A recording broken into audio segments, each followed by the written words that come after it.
Okay, welcome to lecture 2 of Introduction to Machine Learning in Python.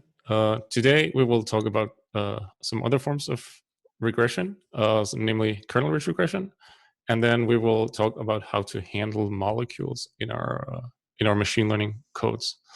Before I head into everything, I just want to say a word about the exercise from yesterday. So pull it up here. So unfortunately, by mistake, I uploaded the wrong files here at first, but I replaced them about 5 p.m. last night, so about 2 hours after the lecture with the correct one. So if you did the exercises before 5 p.m., you should just run this line again and everything, like you will get the right files. And then hopefully your regression will in the end look much better. So basically, if you use the original files here, so if you did it before 5 p.m., you could still do the entire exercise, but the correlations and the correlation plot in the end that you're supposed to get in the last question will look very bad. I also just uploaded my solutions to the GitHub for the exercise sets from yesterday. And then additionally, I also uploaded the exam set that you will get. Oops. But I will introduce the exercise set for today after this lecture. So my first question is, was there anything that was like hard or impossible from the last lecture that you want me to repeat? If so, just put it in the chat. And then other than that, I just want to like quickly say what we're supposed to do today. So yesterday we looked a lot at linear regression, and you had an exercise where you had to predict housing prices in Boston using a linear regression model on this data set that I gave you. So of course, this only works if things can be approximated as a linear sum. So I'm going to show you some examples where it's very simple to see that you can't just use everything as a linear sum. And then I'm going to show you a method how to handle that, and then we will talk about molecules, and then I'll give you a brief introduction to the second exercise set. And the second exercise set will be graded, and it will be using the same web interface as all the other exercises. But I'll give you all the information about that at the end of this talk. Whoops. Yeah, so that was basically all I have in the slideshow. So let's head into the lecture Jupyter notebooks for today. So again, we open colab.research.google.com. I'll post all this in the chat right now. Just give me a second. Here. So if you go to this link, you should get a website that looks sort of what I have here. Then you go to File, Open Notebook, and I store everything in GitHub. So here you write, just like I posted in chat, andersx Python intro. Press enter. And then there's a bunch of Jupyter notebooks, but the one that we should look at today is called Machine Learning Lecture 2 2020. So let's click here and let's open that.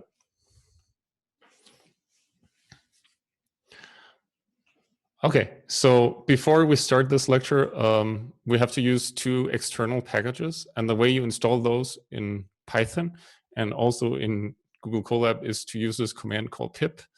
So we'll be using 2 packages today, one called QML and one called ASE. So to install those, you can use pip install and then the package name. So just run this cell right now if you're doing this yourself. So this takes a little bit of time because it has to, at first we have to start our virtual machine in Google Colab, and now it has to download the packages and then compile them locally and then finally install them. So this takes like maybe 30 seconds. So let's just process, and we can come back and see if it worked while I'm talking. Okay, so the first part of today, I'm going to talk about nonlinear regression. So yesterday in our class, we saw linear least squares regression, and the code I have here, so I'm just going to run that. Oh, I actually can't. I have to wait for the install to finish. Okay, so let's just take a moment to see that this finish. Okay, and now you can see it collected. So it downloaded, so it's collected QML and blah, blah, blah, installing blah, blah, blah, successfully installed. So that's good. And then did the same with the ASE package. It's also successfully installed. Good. So now we can actually run this this cell here, and it has the exact same thing that we looked at yesterday. So it's a range of X values, and then the Y values are just, it's just the 1.2 times X plus some random noise. And so what we did yesterday was that we made a linear model that would fit this. And just to reiterate what we did yesterday, yesterday we approximated the target function. We approximated it as this linear sum of features. Now in this example, we only have one feature, so basically we can stop right here for our approximation here. So the feature would then be the X value, and then the approximated Y value would then be the feature multiplied by this regression coefficient, or this regression weight. And in the exercises for yesterday, of course, we had more features, so we also had more regression coefficients. So the next thing we did was we wrote this in matrix notation. So we have this Y, which is a column vector, and all the items in each row is the Y value of a given data point. And we have this X matrix where each row is like contains all the features for a given point. So for our linear regression on this line, each row just has one item, and that would be the X value here. For instance, in the housing exercise, it would be all the observables for that given house. And then finally, we have our regression coefficients. And then the way we derived things yesterday in the linear least squares, regression, was that we, for a given set of reference Y values, and where we also know the X values, so like all these matching pairs, so basically here we know X and Y values for all these blue points. We've selected the best regression coefficient, so our best estimate for alpha was this this expression here. So basically you select the alphas that minimize this squared error, and that's why it's called a least squares regression. Okay, so this was everything we did yesterday. So this obviously works fine in some cases, but so what if we were to do this? So instead of fitting Y equals 1.2 times X, what if we do this for sine X here? Let's see what happens. So I'm doing the exact same thing as in the previous plot. So I make a range of X values and make some Y values where I take all these X values that come out of this range function. And then I just take sine of those X values. I could add some random noise to it, but for clarity, we'll just look at the raw function with no noise. It doesn't really matter, but it just makes it easier to see what actually happens if you have no noise in your function here. And then just to verify, print the shape of each. And then finally, here I plot the X and Y values I have, and then I also plot the true sine function. So let's run this block here. Yeah, so what comes out of this is this plot here. So you can see the green is just a sine curve, and you have the blue training points along it. So just like yesterday, we can solve a set of equations like this. So basically get the least squares estimate for alpha. And yesterday we used this numpy lineal least squares function here. There's also a closed form solution for it, which involves some matrix multiplications. But this is just to show you that also exists. But we're not using that. NumPy just solves this directly using something called a singular value decomposition.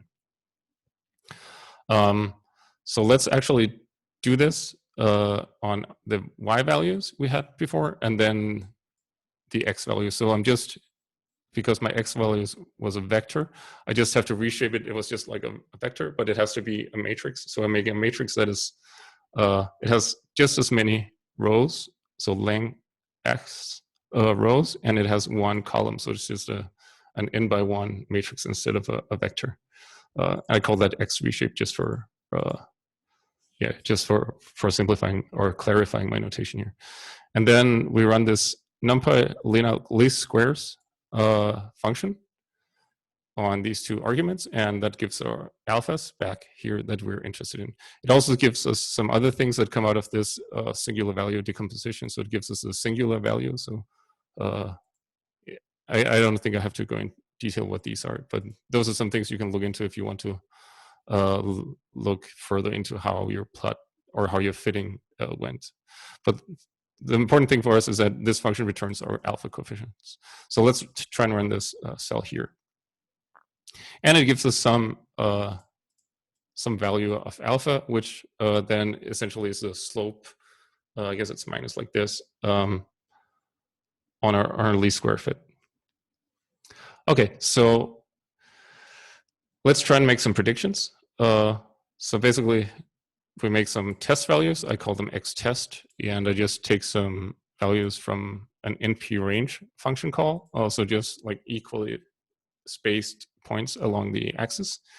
And then I just print them just to see what they are. So there's 0.6 between my points here.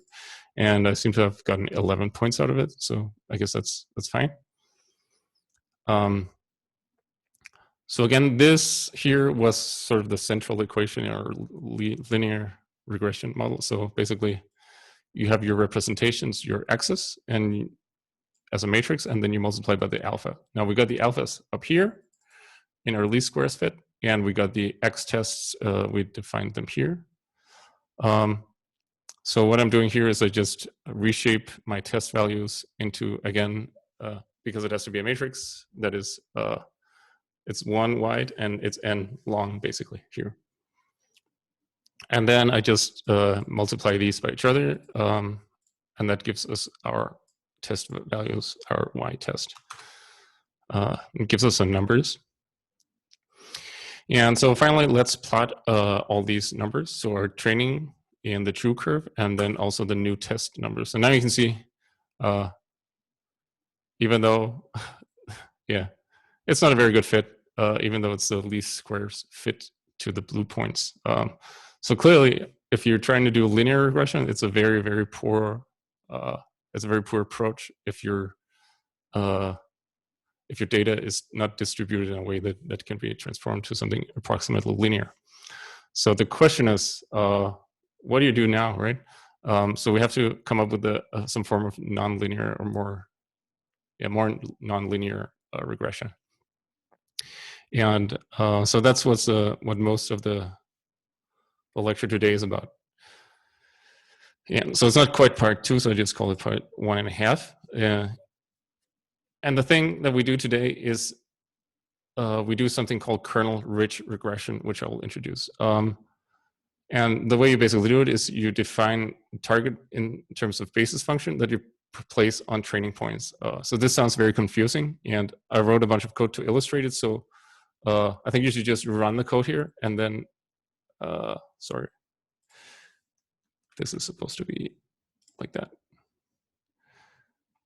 So let's just look at the plot here and see what that does. So I told you that you expand your function into kernel functions that are placed on the training points. So in this example, I took my training points. So those are the x value of each of these blue training points. And you can see on each of those, for instance, this one, there's a Gaussian function centered here. And this point, it has a Gaussian function centered here. And this point, there is a Gaussian function centered here. So this means that I can actually approximate the green curve as a sum of all these Gaussian functions here, if I just place them correctly, and if I adjust their height in the correct way. And you can see the green curve here is a true curve, and the red curve is actually the sum of all these Gaussians that are placed along this axis here. So this is kind of the idea in kernel-rich regression. Yeah, and you can see this is obviously a much better fit than just like a linear, just a line through all these blue points. Okay, so let's try and write this down more formally. So I'm writing here, xy is now a sum of weighted basis functions. So these basis functions are the functions that we call kernel functions.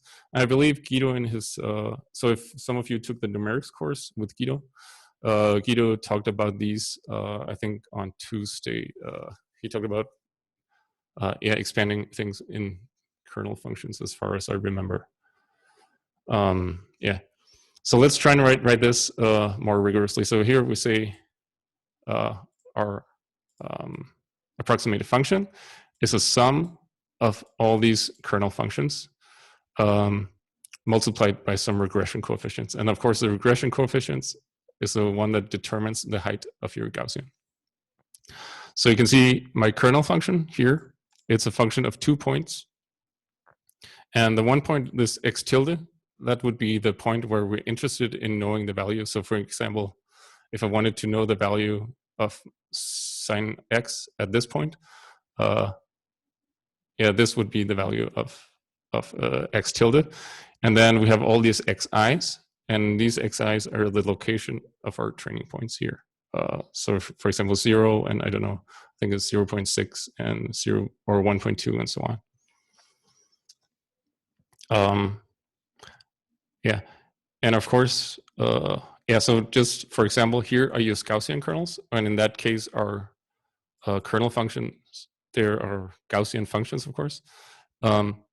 So here we have the features of 1 point and the sort of the query point, just as vectors, and then you subtract those from each other, and you take the norm squared of those, and you divide it by this 2 sigma squared, where sigma is some kind of it basically determines the width of these functions. I'm going to come back to talking more in depth about what this width actually means. And so now we have this expression here, this sum of weighted basis functions. And you can actually see that you can kind of, just like we did, where can I show you this? Maybe it's on the beginning. Like we had this sum of this linear sum of features, and we could write that in matrix notation like this. We can actually do the same thing with the kernel rich regression thing. So we basically, if we calculate a kernel matrix where basically each row is for a given x, it has the value of this kernel function with each, so each column corresponds to a value of I. Oh, that's actually what I write here. So I will get back to that shortly. So we can basically write it in the same way as our linear regression.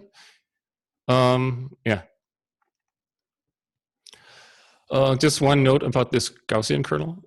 So I will get back to this Gaussian kernel and talk more about it in depth when we talk about molecules. But basically, one thing you have to understand about this Gaussian kernel is this looks kind of complicated, this expression, but what comes out of it is basically it's a number between 0 and 1, and the Gaussian kernel between 2 features or feature vectors or representations or locations on this x-axis. The kernel element between those is 0 if they're infinitely apart. So if you have 2 things that are, for instance, they have completely different features, the kernel will be very small. And the kernel will be 1 if you have, for instance, 2 objects that have the same features, or if you have 2 points that are located in the same x value here. Okay. So now we have this equation, and what we do with it, we want to, obviously we want to find the best set of alpha coefficients so we get the best possible estimate of y. So what we basically do is exactly the same thing as we did in the least square regression. We actually minimize the least or the squared error. So for a given set of y values, so these are our y ref, which are our reference values, we just subtract this, so the kernel matrix multiplied by alpha coefficients. So the y ref are the training labels, And this K train, this is a pairwise, as I write here, is a pairwise kernel matrix for all the points in the training set.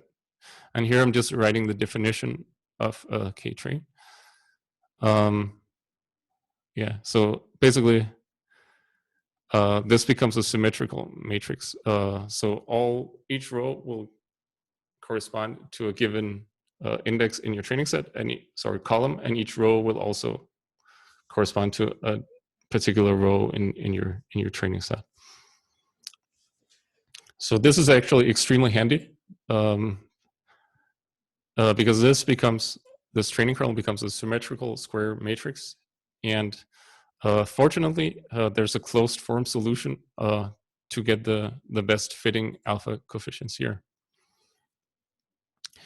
And yeah, this is a closed form solution. So let me just go through what it says. So it says your alpha coefficient, so your column vector that contains all the alphas, is equal to this training matrix, which is a square matrix.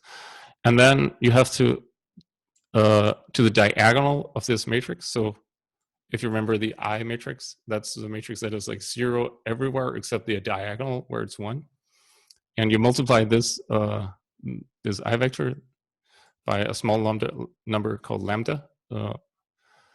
So you basically add something to the diagonal of your kernel. Just it's a very small number. So maybe Guido talked about regularization and numerical stability in his lectures earlier this week. Basically, it's what you have to know is that it's something that you can add, and it makes it easier to invert this kernel. Basically, in principle, you don't have to add anything, but usually you want to be able to invert this kernel. So you take the sum and you invert it, and then you multiply by the reference values. So it's basically like you multiplied by k inverse on both sides here. So k inverse times k like disappears, and k inverse times y equals alphas. Yeah, lambda is just a small number that you add for regularization and numerical stability issues. Okay, so so there's a question: wouldn't it overfit if you added noise to the sine curve? Yes, exactly. So I will get back to this, but basically, imagine if you had noise. So this point was up here, and the next point was up here. You could actually get a sine curve that looked really, really bad. So yeah. What can I say more about it? Yes, and so that's regularization. If you add something to the diagonal that actually removes this behavior.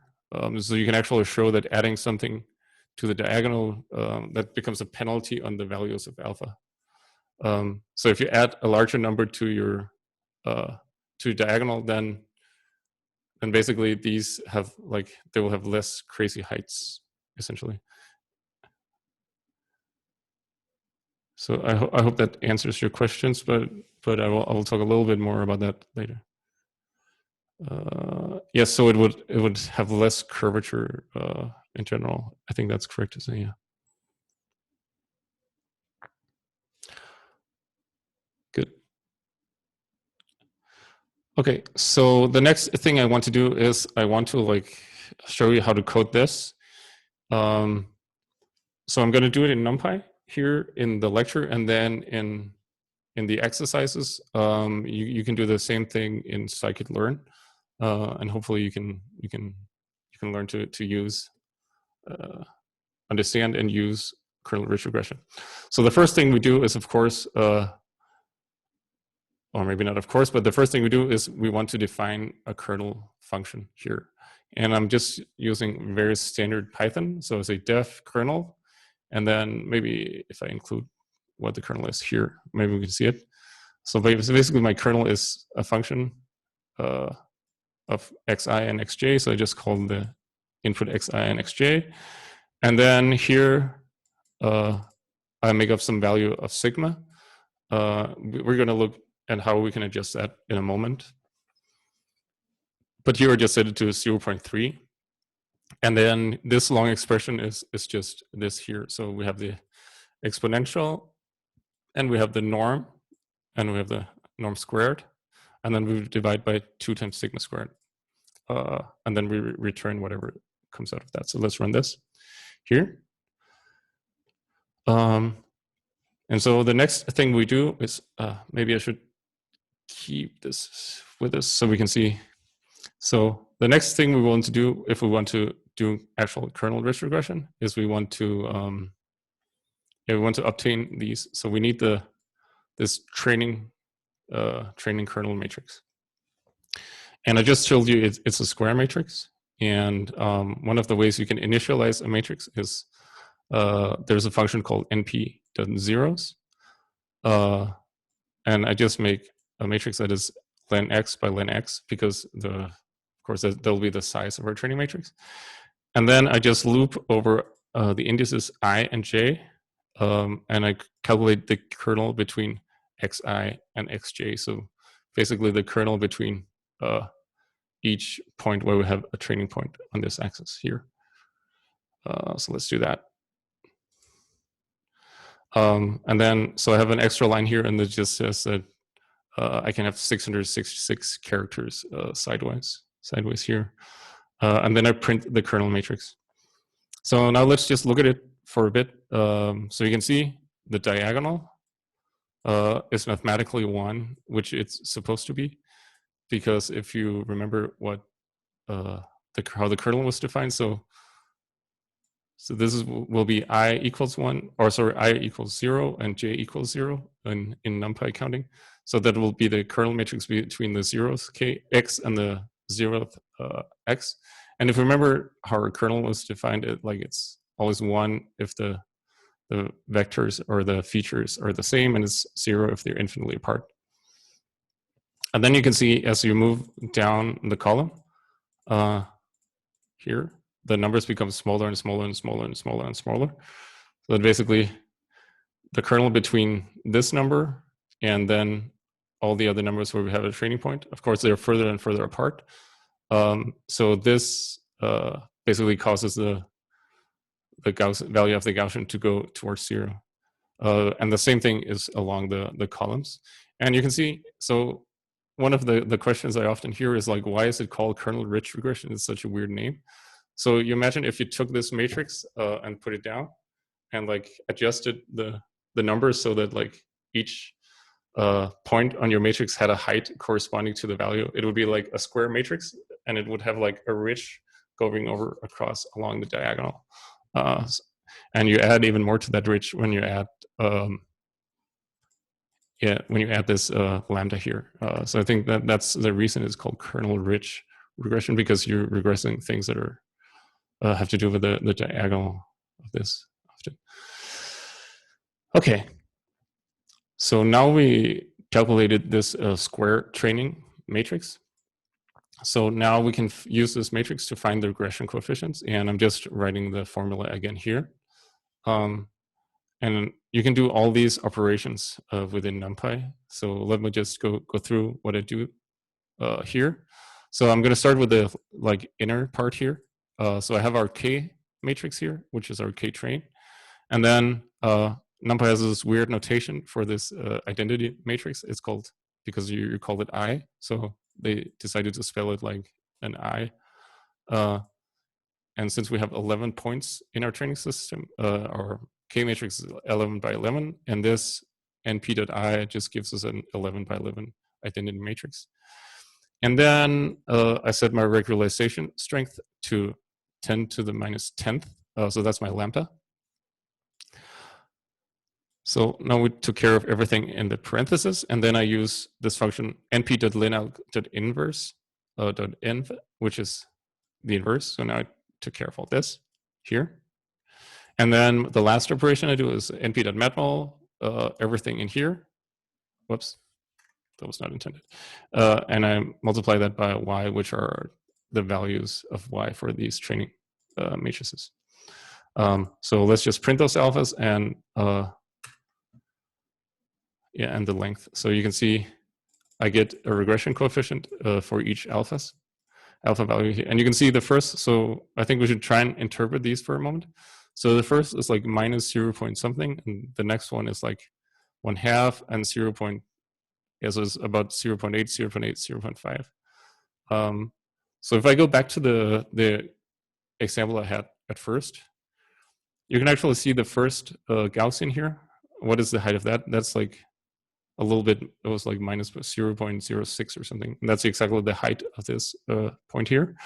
And the height of this, the next basis function, that was a 0.46 or something, which looks like here. And the next two were like 0.8 or something, which is also what we found in the regression coefficients. So that actually makes it so we can actually interpret what these alpha coefficients do in practice. Yeah. So another way you can solve these kind of questions or kind of problems, it's called a Cholesky decomposition, which is more numerically stable, and it requires you to have it's basically just a different function that solves this directly. The problem is to calculate this inverse, which is numerically unstable. So I know Guido talked about that in the numerics course, but just for everyone who didn't take that.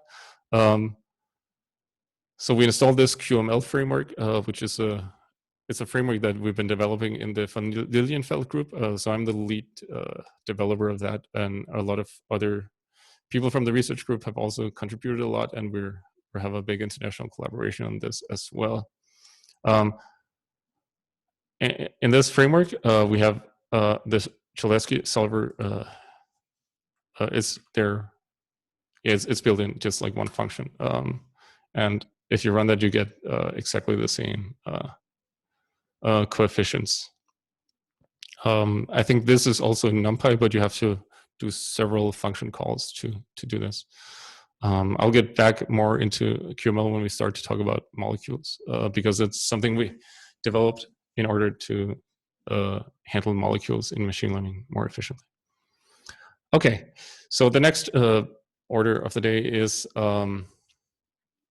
predictions. I don't know why this was minimized. So if we remember this again, so you can estimate the value at some point x as this weighted sum. And now we just obtained all these regression coefficients. Let's write this again in matrix form. And then now it's a different kernel we have though. So this is we call it the test kernel. So the first thing we can do is, let's just make some test points. So here I'm just choosing some random points. And I'm using the np.random.random. And I'm saying I want 20 by 1 matrix of random points, and I'm multiplying this by 6. So I will get 20 random points that are somewhere between 0 and 6 uniformly distributed. Okay, so let's calculate the test kernel. So what is the dimensions of our test kernel? Well, one dimension runs over this I. So we have one dimension, which is the other columns. They run over each point in the, the columns here, the columns is the second argument always. The columns run over each point in our training set, and the rows run over, the indices run over each point in our test set. So all in all, this test kernel has to be the length of the test set by the length of the training set. And then we do the exact same thing as we did with the training kernel. So we make this double loop where we first loop over, so this is like the inner loop, or the loop over the inner indices here, where we loop over the points in our test set, and then we loop over the points in our training set here.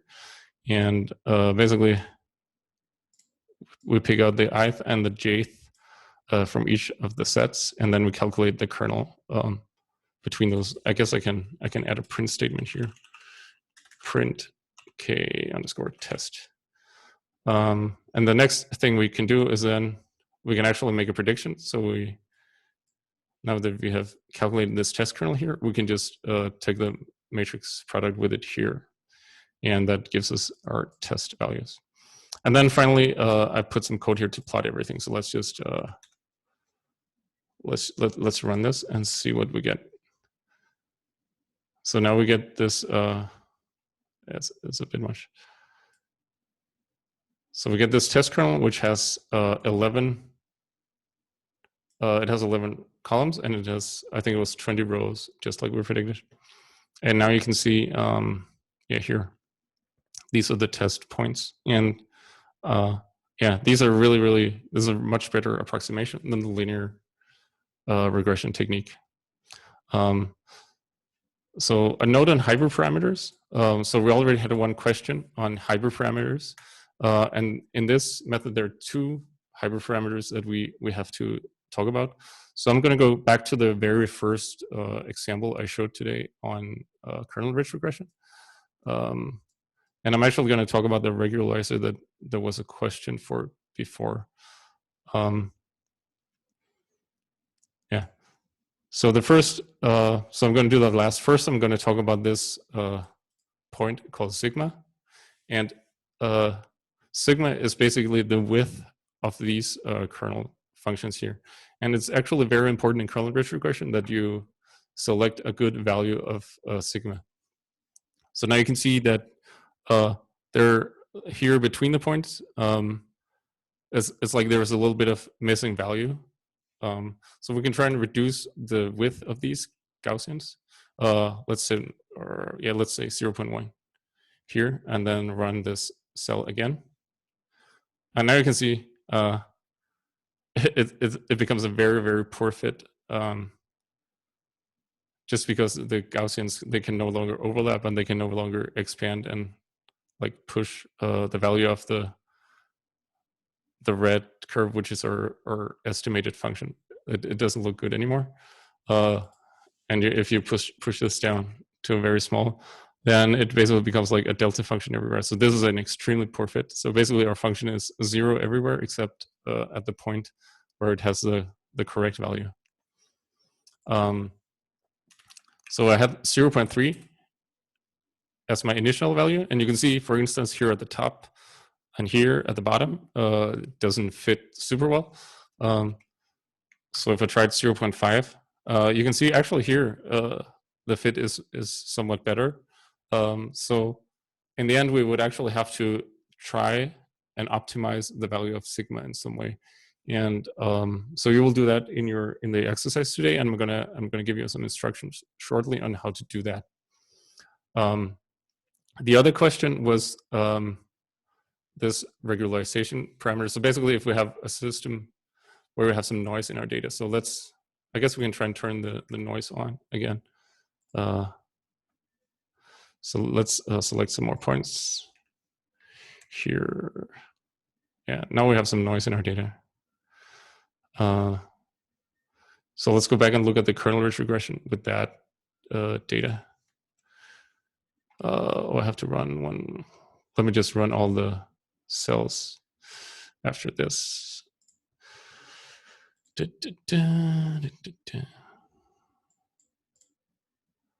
you can see our linear fit is still the same, basically. Yeah. So now we have way more points, and now you can see the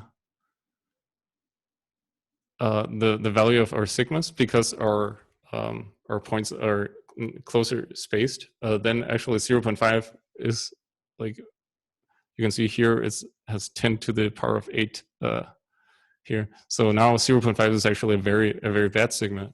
So it actually depends on your training set. It depends on how many training samples you have, and you will always have to re-optimize it. So let's try to set that down. Let's find a sane value. Yeah. So basically, what the question was in the chat before was, wouldn't this overfit if you add noise to the curve? And that's what we just tried and did. And you can see this is definitely what some behavior that we called overfitting, right? And basically, the solution is this number you add to the diagonal. So here, this code is a little bit difficult to read because I hadn't intended to use this to talk about the regularizer. But here I'm adding 10 to the minus 10 to the diagonal of my kernel matrix like we talked about before. So we can try and add something bigger. So let's try. I actually don't know what will come out of this, but we can add to the 95th. That didn't really change anything. I actually don't know how much this. This just one. So let's try 0.5. Yeah, you can see that we will have to fiddle around back and forth to find a better estimate for what the optimal optimal number of lambda or this regularizer would be in order to get the best fit. So I don't know if we could do this forever. So the best would be to select a lot of numbers and then you do some kind of scan where you try all of them out. So I hope that answers your question in a little bit more detail. Okay, so let's see where we were here. Yeah, so that was our note on hyperparameters. So there are two hyperparameters, just to summarize: the kernel width that you have to optimize, and then if you have noise in your data, it's really important that you also optimize the regularizer so you avoid overfitting. So in the exercises today, you will actually have noiseless data, so you will only have to optimize the width of the Gaussian. So another note for the example today. So you will be doing it in scikit-learn. So normally we see a Gaussian function like this. So it's a norm squared over 2 sigma squared. For some reason, scikit-learn uses this definition. So instead of 1 over 2 sigma squared, it just has one parameter called gamma. So these are, of course, the exact same expressions, just with different numbers here and here. I'll show that in a second. Yeah. So in the exercise today, you will do all this in scikit-learn, and the great thing about scikit-learn is that it can do everything that we just programmed and implemented here in the lecture in just a few lines. So if you remember yesterday, we imported linear regression models from scikit-learn, and we also imported various classifiers. And the same way, you can import kernel-rich regression. And basically, if you have a machine learning problem, I think you should just go to scikit-learn.org and you should look, is there a classifier? Is there a clustering method, or is there something that I can use? Because usually it's very few lines of code to use kernel-rich regression. Okay, so let's go through this kernel-rich example here. So what I'm basically doing is from scikit-learn.kernel-rich, import kernel-rich, which is the name of kernel-rich regression in scikit-learn. And I just told you that it uses gamma instead of sigma. So here I just translated the value that we just found to be okay into a gamma value.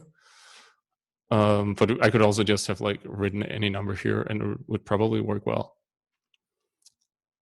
Yeah, so here I make the kernel-rich object. So basically I call this object or this class, and here there are a bunch of options that you have to set. So the first one here called alpha, that's actually, it hasn't got anything to do with alpha coefficient. This is just what scikit-learn calls the regularizer. So this alpha is actually the one I've been calling lambda the entire time. The reason they do this is because they come from I think it's to be more aligned with the nomenclature that you use for neural network and such. The next keyword is called radial basis function, RBF, and the radial basis function is just another word for the Gaussian function. And finally, this gamma, which is the parameter I just told you about, which is the width of the Gaussian. So basically, you have to specify these to get sane values, and to use Gaussian kernels for your kernel-rich regression object. And then I just do everything like we did yesterday. So you take your matrix of input features, and then you take your Y, which are the labels or the target values that you wish to fit to. And then this actually just calculates the kernel matrix and inverts it and gets the regression coefficients. And then finally, you can run a prediction. So you can give it a matrix where each row is your test features, and it will give you the prediction for that. So let's try and run this and see if we get the exact same thing out. And yeah, let's do this without the noise. So I'm just gonna comment this out again. So we have 0.6 here. I'm just gonna run all these real quick. And we used 0.3 here. I don't think we need to rerun any of these. Yeah, so let's try and rerun this and see if it gives us something reasonable. Yeah, now you can see put the values that we chose, which are the same as we used initially. We get the exact same curve as we got here. I guess we use some different test numbers here. Is there a way we can? Let's run this. No, I think we should have the same test values. Yeah. So now you can see we get the same placement for our test values.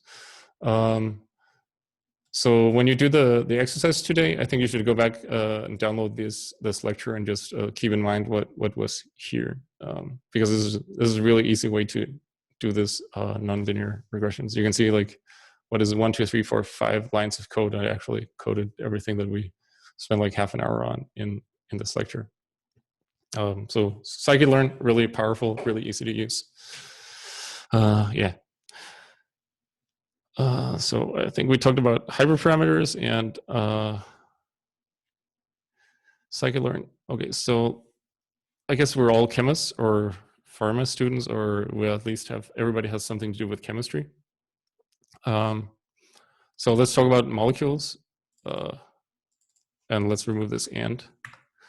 Molecules in machine learning. First, I'm just going to introduce a data format real quick called XYZ. And I put an XYZ file online here at this this URL here. So I guess on your own computer, you can open it and look and see what it contains. But let's just click here. And so we're using this wget, which is the Linux command for downloading a file from the internet. So it's basically wget, and this -big O is what you want to call the file after you download it to your computer. And then the URL to this to the file.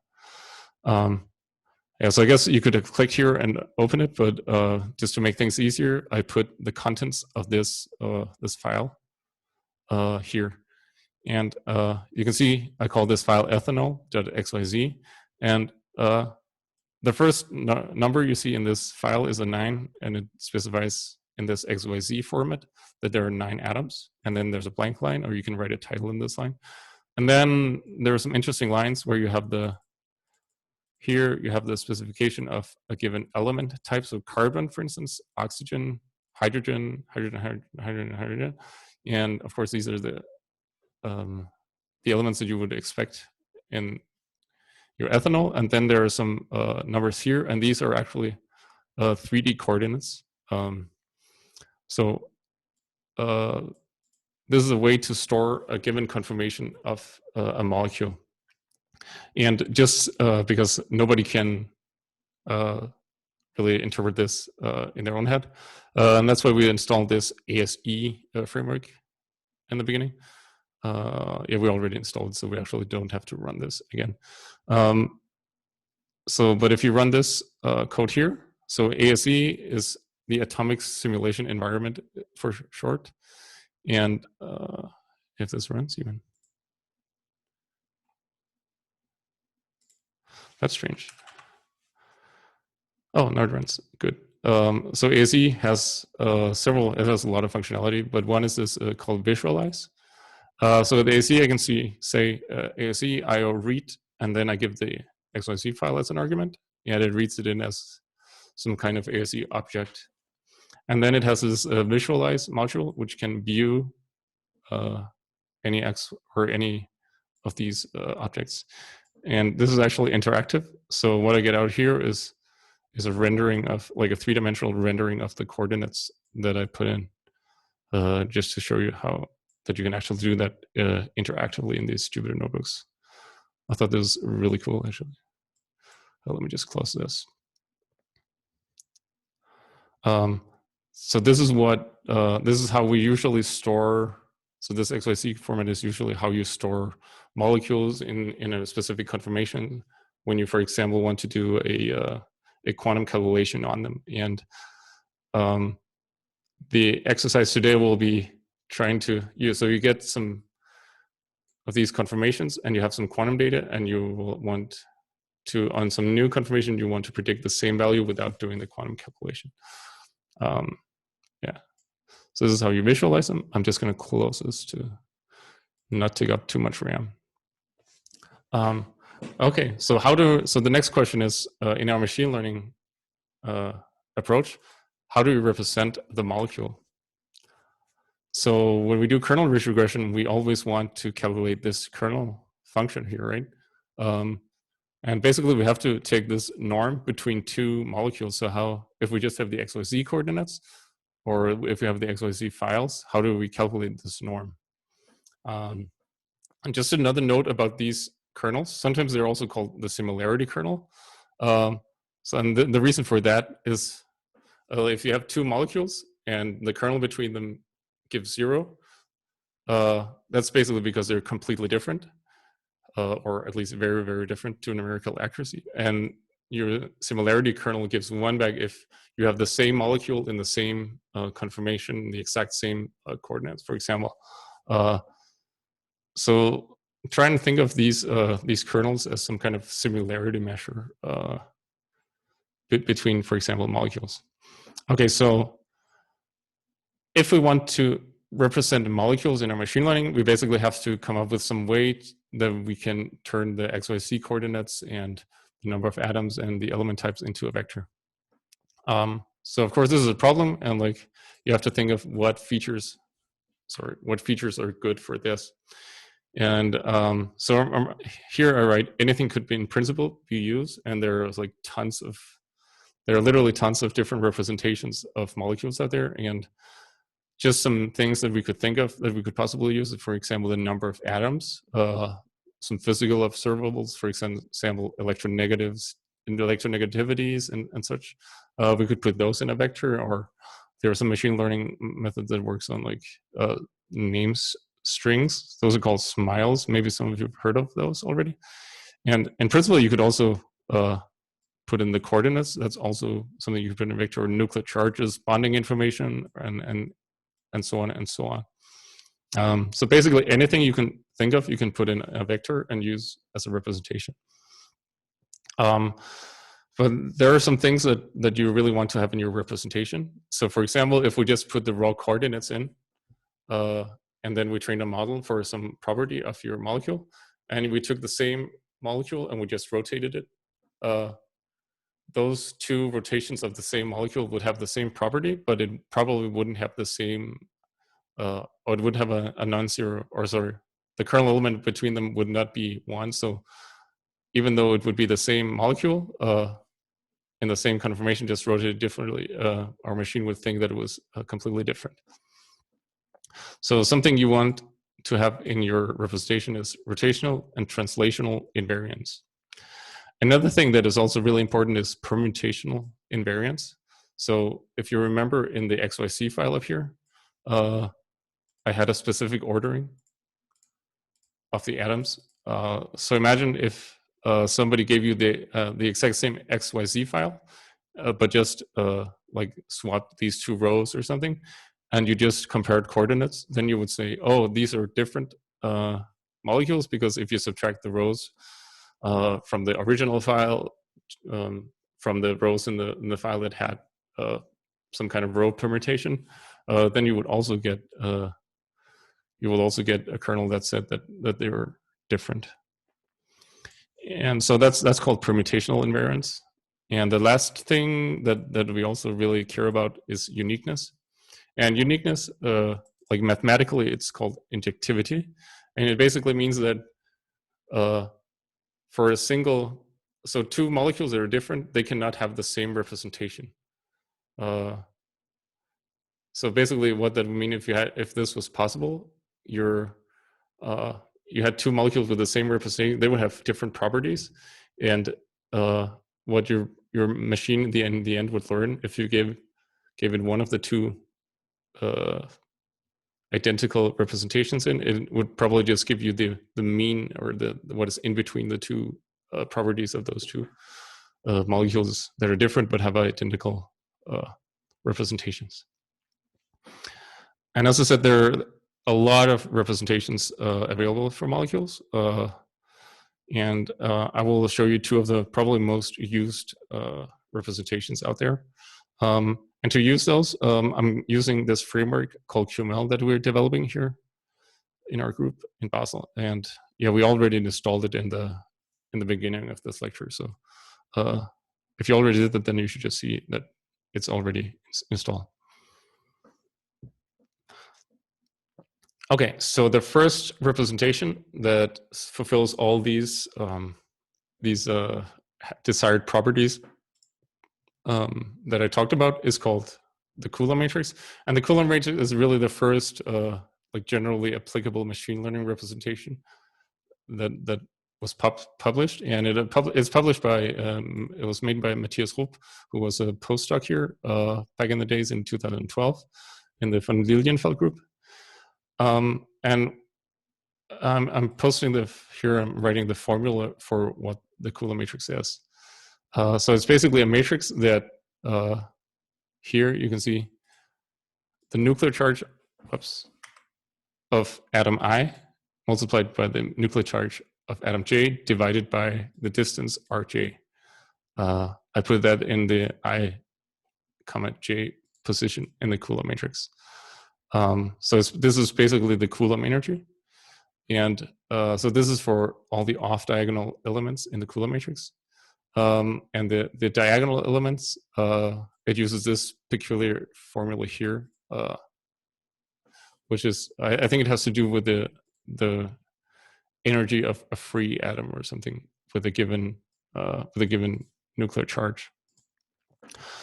And then, so this basically takes care of translational and rotational invariance because it only uses the distance. And you can imagine if you only use an internal distance, if I have some set of points, they have all some set of distance. And if I rotate that, like the distances will be the same. And if I translate it, they will also be the same, right? So this basically takes care of this. And the thing that takes care of the next two, of course, also the uniqueness is also taken care of by this. And so the permutational invariance. So now if you just use the ordering that you have in the XYZ file, it would actually, like your rows and your columns could be swapped. So to avoid that, you actually sort this Coulomb matrix such that the row and the columns that are largest are placed first. Here, they should say ethanol. So for example, here I'm plotting for ethanol, the Coulomb matrix, and I'm only plotting the lower triangle because obviously the upper triangle would be the same. So there's no reason to compute both. And you can see if we just start along the diagonal, so if you remember, we had an oxygen, 2 carbons, and the rest were hydrogen. So you can see this is actually 8 to the power of 2.4 times 0.5. So this belongs to the oxygen, and these 2 diagonal elements belongs to the carbon. And then you can see the rest are much lower, and those are from the nuclear charge of the hydrogens. And you can see that it has this ordering that the highest or the numerically highest terms are like sorted, so they're like first at the top and first at the I guess the left side of your matrix. And sorting like this, that actually defines a sorting. So no matter what your XYZ file set, then your Coulomb matrix will always have its own sorting that is unique. So it doesn't matter what you put in, you always get a uniquely sorted Coulomb matrix out in the end. And just an example of how to generate a Coulomb matrix with this QML package that we're developing. So we import QML, and QML has an object called a compound. So this is a chemical compound. It both supports materials with periodic boundary conditions or just like molecules that are free in gas phase. So you make a mole object, and on that mole object, you can run, for example, to generate the Coulomb matrix. There's a function called generate Coulomb matrix. And so, of course, the Coulomb matrix can be bigger or larger. So here I write size 12 just to get it of a certain size. And then I just print the representation here. So let's run that. And now you can see, basically, you can find the same numbers here, here, 36, blah, blah, blah. So this function here actually makes what is in your XYZ file. So this 3D structure that we looked at, it turns this into a uniquely defined vector for that particular conformation of that particular molecule. So this is actually something that works really well for molecules and for machine learning on molecules. So for the exercise today, you will compare, so you will begin a data set where you have to compare machine learning methods made using this Coulomb matrix with another representation. And that other representation is called bag of bonds, and it's proposed by this paper by Katja Hansen in 2015. And what it is, it's basically the Coulomb matrix, but it's grouped differently. So here in this picture, it's basically, so if we look at the upper triangle, so I guess they plot the upper triangle in this, so this is a figure from their paper, which is linked here. So you can see the oxygen index here, and you can see all the diagonal indexes or diagonal elements, which are the oxygen, carbon, hydrogen, and so on. And then you can see all the off diagonal elements.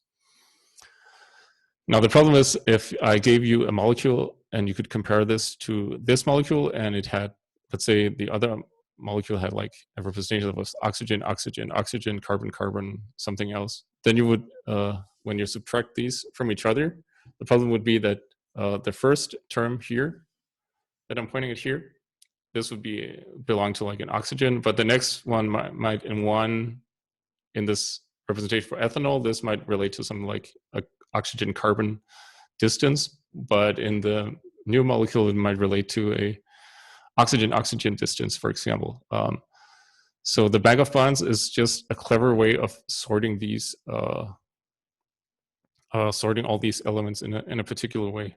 So basically, you make these; they're called bags, and you make a bag of all the diagonal oxygen elements and all the diagonal carbon elements. So the first bag will have one, which is this, and the next bag will have these two, and then you have a bag with your hydrogen elements, which are all these 5, and the same for all the different type of elements that you have in your Coulomb matrix. And then you order them such that you will always compare the values. So these are placed in a particular spot in your vector. So let's try and run the code for this. So we have our mole object for before, and I run this generate bop function here with some arguments. So it's a bit hard to see how this is formatted, but basically, for example, here, this is our oxygen bag. So that was the first element we had up here, which corresponds to this calculation here. So apparently our, whoops, I scrolled up a little bit too far. Our oxygen bag is here, and I can find the carbon numbers. I think these are the carbon numbers, and I remember the diagonal with the hydrogen, with the hydrogens, are basically these numbers here, and you will always have like some like 0.5 in these places if you have any hydrogens in your molecule that you're making a representation for. So supposedly this is a better representation for molecules than the Kula matrix. And that's basically what you're going to go through in the exercise set today. So for the exercise set, I'm just going to introduce the data set that you will be using and some methods that you will be utilizing. So the data set you will be looking at is something called QM7. There's a link to the paper here if you want to read about it. And what QM7 is, it's basically it contains XOZ structures, so XOZ files similarly to the ethanol file we downloaded and visualized. And there are 7,101 small molecules, and they have up to 7 atoms of the time C and O. So, and then saturated with carbon or with hydrogen. And some of them look like I just plotted. I think how much is this? This is 5 examples from the QM7 database, and you can see 1, 2, 3, 4, 5, 6, 7 of these heavy quote unquote atoms. So these are kind of the structures that we're looking at. And for each of these structures, I did a calculation of the atomization energy using a QM method. So if you're into quantum calculations, then this is the exact level of theory I use. So this is a DFT functional called PV0, and I use a basis set called def2 TZVP, which is a triple zeta quality basis set. So I calculated the atomization energy of each molecule. So the atomization energy is how much does it take to rip apart the molecule from this particular configuration into just all the free atoms, essentially. So just to make things easier for you, instead of giving you the raw 7,000 XYZ files, I'm going to give you 2 matrices, and these matrices contain the Kula matrix features and the bag of bonds features for each molecule. And I will also give you a vector of a vector that contains these atomization energies. So your task for this exercise will be to determine which are the best features if you want an accurate machine learning model. Okay, so the question is basically, so how do you determine which machine learning model is better than the other? So we saw yesterday that we could split in basically a training and a test set. I'm going to show you a little more rigorously how we can do that in Python. But we basically split so we have all our data, and we split it in 2, and we train our model on the one that we call the training, and then we predict the value for the test set, and then we see for the test set what is the error between the predicted and the true values. And the error, there are 2 popular sort of measurements that are really important in regression. One is an MAE, or mean absolute error, and here I'm plotting the formula for it. So it's basically the true value minus the predicted for a given data point, and then you take the absolute of that and you sum up over all your data points, and then you divide by how many data points you have. So this is called the MAE normally, and then we have the RMSE, which is the root mean squared error, and it's the same again. It's just instead of the absolute value, it's just squared, and then there's a square root around this. So the root mean squared error and mean absolute error here. And just to give you some code to like get going on this, I have an example here. So these are just some numbers I hard coded. They don't mean anything, but I call this y true. So let's pretend these are the true values for some function, and these are the predicted value for some functions. And then I'm just demonstrating how I would calculate the MAE and the root mean squared error here. So the first thing I do is I can take these 2 NumPy vectors, and yeah, let's run this cell. just so we have them defined. And then I can make a vector called diff, for example, or I could have called it error or something. And now you can see here I print diff. So diff now contains a difference between each of these points, minus 0.3, blah, blah, blah. That's great. Okay, so let's implement the mean absolute error. And actually, it's super simple if you know the tricks in NumPy. The first thing you can do is take the absolute value of diff, and then you just take the mean of this. So it basically, you can almost read the code. So mean, absolute, I guess difference, but it's called error, but I just call it diff. And the same thing for the root mean squared error. Take the square root of the mean of the error squared here. And we can try and print those. Yeah. So I hope this these bits of code will make it simpler for you to implement these. So we spent some time in the introductory part of the course and talking about how we could do these sums as loops, for loops. But you can actually often get away with replacing a for loop with some kind of NumPy expression, and that makes it both faster and easier to write your code and also easier to read your code. Okay, so let's say that for a given training and test plot, we calculated the MAE and RMAC for machine learning models. So something I think is one of the most powerful ways of benchmarking machine learning models is something called learning curves. And a learning curve is basically it's a plot where you have, so n is the training set size, and here you have the error, and you take the log n and log e, and you plot how the error is compared to the number of training set size. So basically, what is learning? So learning is usually what you say if you train, and if you see more examples and your machine sees more examples, it gets more training data, then it should become better, right?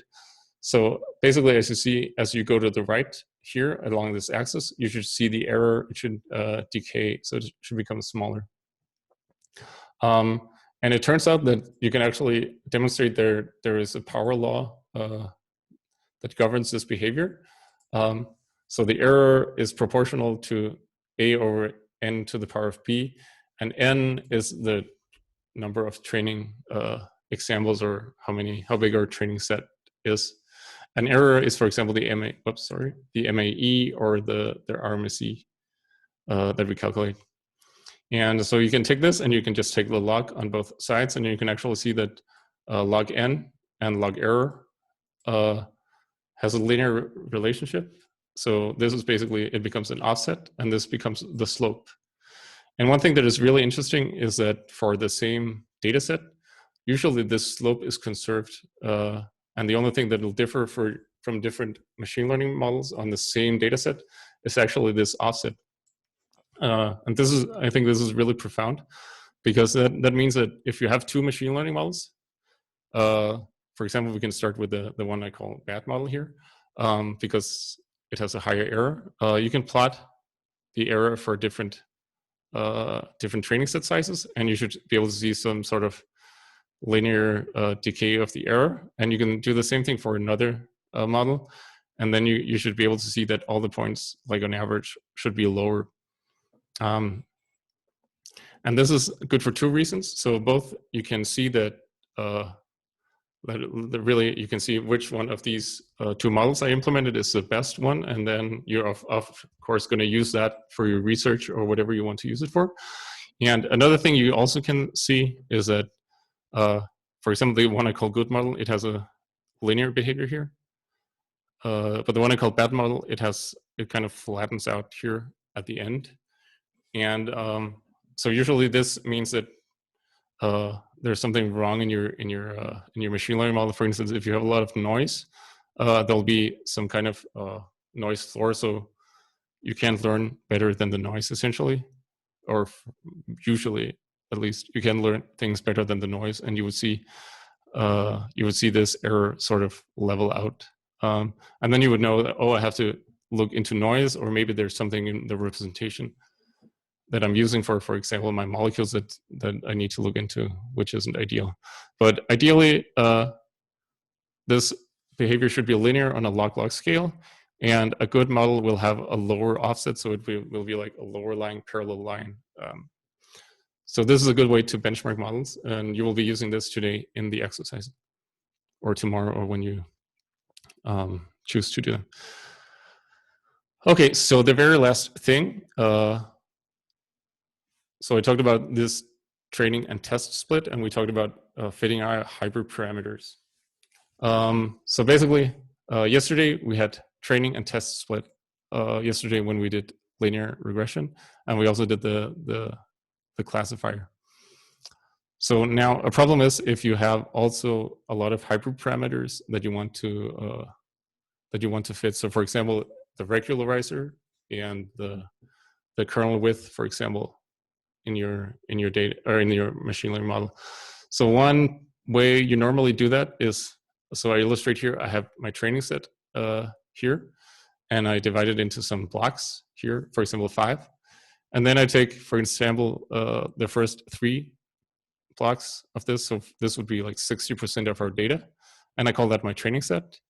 And of course, I take my test set, which I don't do anything with. And then additionally, I also have something I call a validation set. And this is a method that you use to avoid overfitting. So basically, you don't want to train your model and then predict on the test set and then say, oh, my kernel width was not wide enough, so I'm going to adjust it a little bit. And oh, now my test set gets better, because in that way, you're basically fitting your parameters to your test set. And you never want that, because your test set should be like your unbiased method of benchmarking your model. So instead, you make this like faux test set called a validation set. So the procedure that you'll be using today is basically you train a model on the training set. So this part, and you get, for example, the regression coefficients for this. And then you predict the error on your validation set. And then you minimize the error for the validation sets by optimizing, for example, the kernel widths, as you'll be doing in the exercise today. And then you go back here and you say, okay, I have some better kernel value or kernel widths, for example. And then you train a new model, go back to the validation set, and you go back and forth until you find the best set where you cannot find a better hyperparameter for your validation set. And once you've done that, the last thing you do is you predict the properties for the test set, and you calculate the error, for example, your MAE to your error, or for your test set, and that final error is that's the one you use for your learning curve. And just the very last thing will be like, how do you? So yesterday, I think we used a function from scikit-learn to split the data set. But of course, you can also use NumPy. So here I'm just making something I call dataset, and I'm saying NumPy range 0 to 100. And so basically, this gives me all the numbers from 0 to 99. And then I'm just going to demonstrate again. So I showed this, I think, last Wednesday or something, how to use this NumPy slice notation. So the way you basically use it is you have your array, and then you can do a row operation, or you can just say array and then a row and a column operation. And the operation you can do is, for example, you can take a certain element, or you can select, for example, colon n, all elements up to the nth, or n colon n element, and then like onwards. And then n colon m would be like from the nth element up to the nth mth element, and then a colon is everything. So here in the last cell, basically, I'm just showing how to do like a 50, 10, 40 split of this vector here. So let's say I want the first 50 elements. I can write my training set is equal to dataset colon 50. Then let's say I want the next 10 and put them in my validation set. So basically this part here. So the next 10, so that would be from 50 to 60. I use a NumPy notation for that. And then I want from 40 to the last one, which was 100. or the next 40, which is from 60 to 100. I use this notation. So let's run that column like this. So the first, I print training set, validation set, and print test set, and you can see our training set has from 0 to 49, so that's the first 50, and then they have the next 10, and finally the last 40 indices. Okay, so let me just, so let's open the notebook for the exercise today. And I will tell you a bit about how to hand it in and stuff. So go to andersx, Python. I guess it already went to Python intro here. And there should be machine learning exercises 2_exam.ipy notebook here. So open that.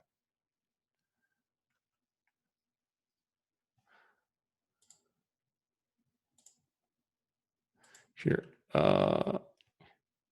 Here. So now we got it. So one thing is that you have to answer your answers. You have to carry out do all the coding in here to get the answers to each question.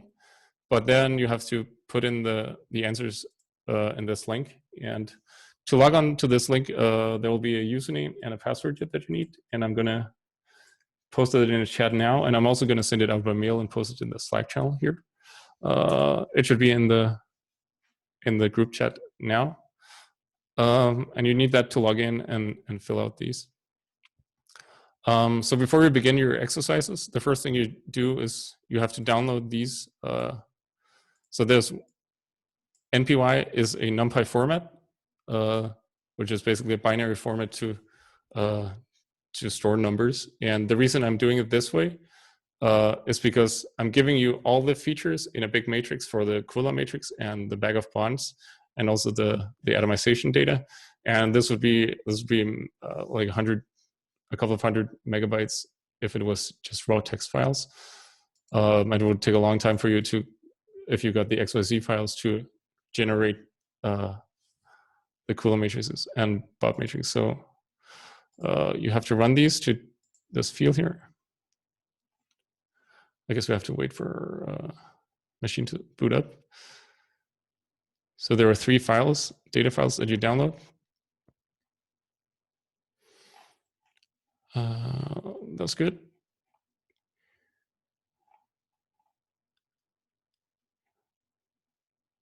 Yeah. Okay. And if we run the next column here, it prints. So the one called CMAT features, those are the Kula matrix, the Kula matrices for all the molecules in this QM7 data set. And there's also BOP features, which are the bag of bonds features that we talked about for each of the molecules in this data set. And then finally, if you run this, you'll be given a NumPy array that contains the atomization energies for each of these molecules in this data set. And then I print the shape and the type of each of these 3 NumPy arrays, and you can see the Kula matrices, so CMAT features. There are 7,101 rows, and each row has 276 features. And there is the same number of rows, obviously, because it's for the same number of molecules for bag of bonds, but there are more features. And lastly, there's one atomization energy per molecule in this. And if you're wondering what is actually inside these, you can just print them. And a lot of the bag of bond features are actually 0, but I promise you this is not all zeros, this matrix here. So basically there are 5 questions in this, or 5 exercises, and all the questions, they have a number that relate here. This is a second lecture. This is the first exercise and the first question in the first exercise. And then additionally, there is a number in parentheses. And for some reason, in the online interface, this is how the exercises are numbered. So I added the numbering in here just to make sure that it's absolutely clear which question belongs to which in the interface.